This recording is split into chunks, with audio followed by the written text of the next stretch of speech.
అయిపోయింది, అంతా అయిపోయింది. ఇంకా వాళ్ళతో ఏం కాదంటారు షేప్ పార్టీ వాళ్ళు. వచ్చేది మేమే, మాకు అసలు పోటే లేదంటారు పువ్వు పార్టీ వాళ్ళు. కానీ అసలు ఆట ముందుంది, ఇంకా ఆట అయిపోలేదంటారు కార్ పార్టీ వాళ్ళు.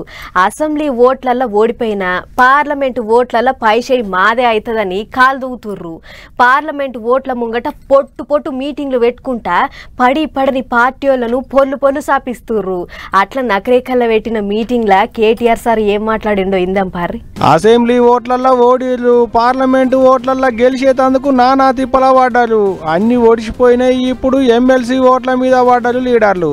అందరేమో గాని కార్ పార్టీ వాళ్ళు కాళ్లకు గిరికలు కట్టుకున్నట్టే తిరుగుతున్నారు. పార్టీ ముఖ్య లీడర్ కేటీఆర్ సార్ అయితే ఆడా ఈడని ఏం లేదు, ఏడికి రమ్మంటే ఆడికే పోతున్నాడు. చెయ్యి పార్టీ వాళ్ళను పొట్టు సాపిస్తున్నాడు. పాత రైతు బందే ఇచ్చి కేసీఆర్ ఇచ్చిన రైతు బందే ఇచ్చి రైతు భరోసా నేను బిల్డప్ ఇచ్చినా ఇళ్ళకే మెరక మళ్ళా నాకే గుద్దుతారు.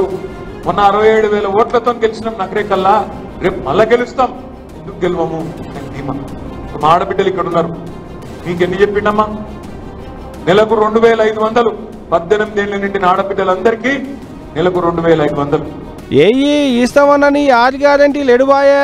అధికారంలోకి రాగానే తెల్లారే సంతకం వంటివి. ఎడుబాయని సంతకం. రైతు రుణమాఫీల ముచ్చట మర్చిపోయినావా అనుకుంటా తెలంగాణ సీఎం రేవంత్ రెడ్డి సారు మీదికి కత్తి కట్టినట్టే మాటల బాణాలు వేసిండు కేటీఆర్ సారు. ఎమ్మెల్సీ ఓట్ల ప్రచారానికి పోయి నల్గొండ జిల్లా నగరకల్లులో పార్టీలతో పెట్టుకున్న మీటింగ్ లో మాట్లాడుకుంటా అలికి పూసి ముగ్గులు పెడితే అంత పొక్కిలి చేసినట్టే చేస్తున్నారు అన్నట్టే షేయి పార్టీల మీదికి దుబ్బెత్తి పోసిండు. అంతేకాదు అటుకెంచి ఒత్తొత్త చౌటుప్పల్లో పెట్టిన మీటింగ్ లో కూడా మాట్లాడుకుంటా గట్టిగానే అరుచుకున్నాడు షేయి పార్టీ వాళ్ళను. వాళ్ళ మునుగోడులో ఉండే మా రైతు బిడ్డలను నేను అడుగుతా ఉన్నా, మా గ్రాడ్యుయేట్ ఓటర్లను నేను అడుగుతా ఉన్నా, నిజంగా కరెంటు పరిస్థితి, కరెంటు విషయం కేసీఆర్ ఉన్నప్పుడు బాగుండేనా ఇవాళ లేనప్పుడు బాగుండేనా? కేసీఆర్ ఉన్నప్పుడు బాగుండే అనేటోళ్ళు మాత్రమే చేయలేవట, ఉన్నప్పుడు బాగుండే అనేటోళ్ళు.